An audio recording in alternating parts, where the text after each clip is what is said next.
ma sœur s'appelle Cécile Colère, donc elle a été prise en otage par le régime iranien le 7 mai 2022 alors qu'elle découvrait le pays pendant une dizaine de jours. Elle est partie le 28 avril 2022.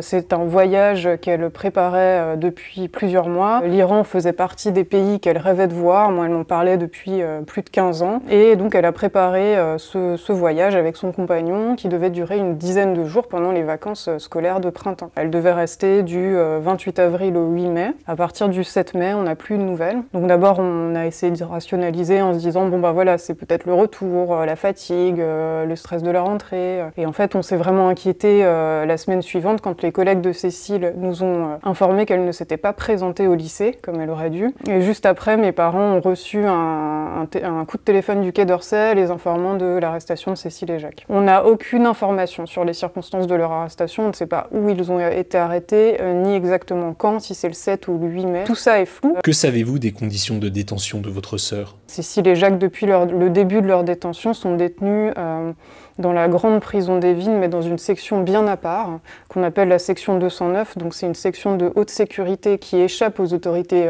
pénitentiaires classiques, puisqu'elle est sous le contrôle des services de renseignement. Et en fait, c'est une section dans laquelle les conditions de détention sont terriblement dures. Ce qu'on sait des conditions de détention de Cécile, c'est qu'elle est dans une cellule sans fenêtre, éclairée 24 heures sur 24, surveillée 24 heures sur 24, dont elle ne peut sortir que 3 fois par semaine pendant des courtes durées de 20 à 30 minutes dans une cour. Elle fait tout à même le sol, elle n'a pas de meubles, donc elle dort sur une simple couverture. Elle n'a pas droit à du courrier, elle n'a pas de quoi écrire, elle ne peut pas contacter d'avocat, elle ne peut pas contacter son ambassade. En fait, les seuls contacts qu'elle a avec l'extérieur, avec le monde extérieur, ce sont des rares appels qu'elle nous passe de manière complètement aléatoire, qui dure généralement autour de 5 minutes et qui se déroule sous haute surveillance. Donc elle n'est pas libre de s'exprimer sur ses conditions de détention, sur son état de santé. Et on sent une terrible pression psychologique qui pèse sur elle lors de ces appels. On sent que les appels sont cadrés à l'avance. Plus le temps passe et plus son désespoir grandit, même si elle a toujours une attitude